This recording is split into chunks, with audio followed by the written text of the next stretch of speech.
pretty much what George Holmes told us as well. Well, I'm going to assume if Koray wins this, he's not going to play the high roller. He's going to have some time off.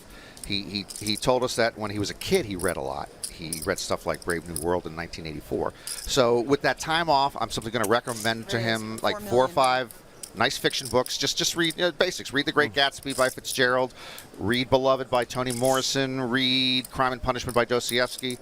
To Kill a Mockingbird by Harper Lee. Some light reading, Crime and Punishment. It's pretty good. And The Stranger, a little existential. It is existential. The Stranger by Albert Camus. That will put him in a nice fiction mood. He was doing that. I mean, one of the books he mentioned was the 4 Agreements, which just kind of rewires your whole brain. Re-raise. 17 and now million we're re-raised total. with Ace King. Holmes with a suited ace. Open things. We can also read Dr. Seuss, you know.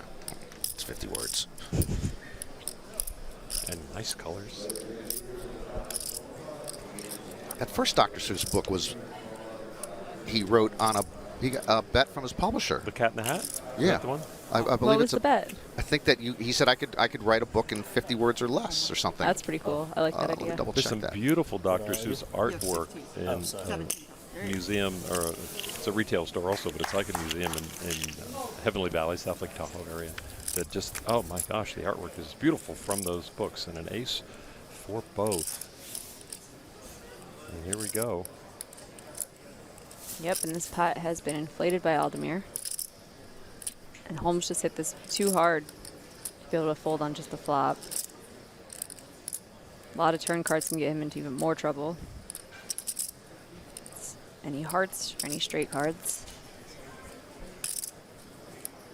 Just wonder what size Koray's going to pick. I think you just go for a decent size, hoping your opponent has an ace. If they have less, they're probably done with the hand. Then nothing lost. But this is Well, it's pretty opportunity. small. Less than 1/3 pot. And folks at home, don't get too married to Aldemir being ahead. I mean, we've seen some real wicked U-turns late on these boards. Poker's a brutal game sometimes.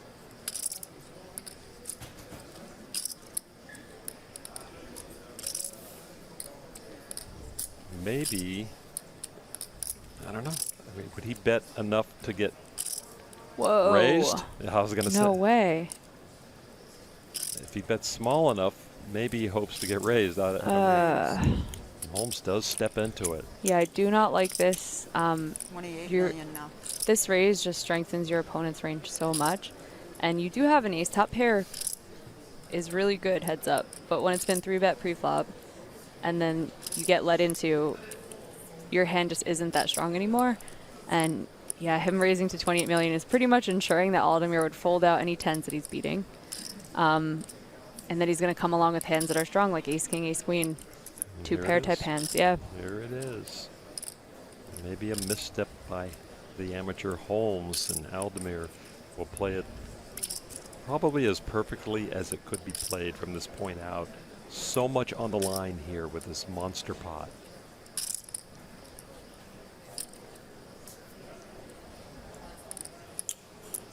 Yep, he comes with just a call. It's the kind of spot where you feel like you have the best hand, you let your opponent hang themselves, because if you put in another raise, you're now staring down at 2-pair types of hands. A little help for Holmes, who picks up the gut shot to go with his top pair, but no hearts.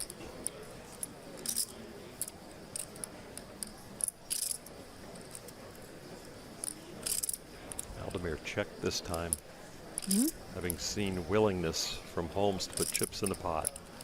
And I think at this point you must check back, yeah. He does. Oh my god. Talk about a U-turn. Wow.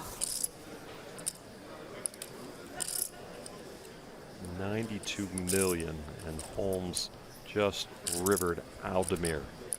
And Aldemir was about to stretch out his lead to the largest of this heads up. And now he won't have a lead.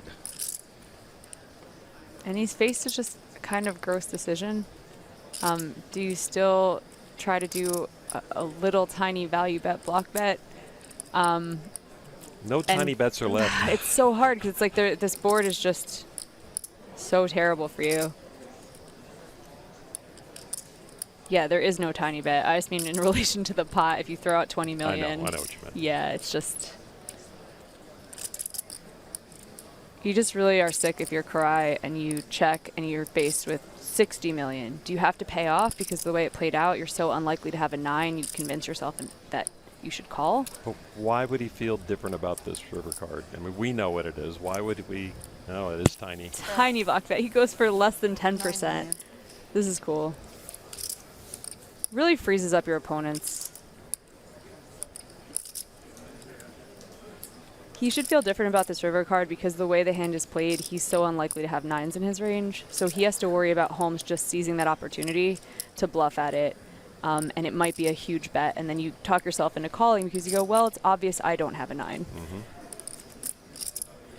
But this tiny block bet will get value out of the hands that Koray could beat on this 4-liner with his ace-king. And it does tend to freeze opponents into not putting in that healthy value bet. As you saw, the biggest non-all-in pot of the tournament. And with aces up, George Holmes is up to the task. And he's going for a raise, but it looks like a tiny raise size, which is... Raise. 24 million. which is interesting. He's putting Aldemir on the type of hand he has and going for thin value with his 2-pair on a four-liner board with 3 spades. Pretty cool. Gonna pay off. Yep. Call. And he got there on the river, and 140 million chips coming towards George Holmes. So unlucky for Aldemir, but also really nice getting a little more value from Holmes. It can't be easy to make that decision.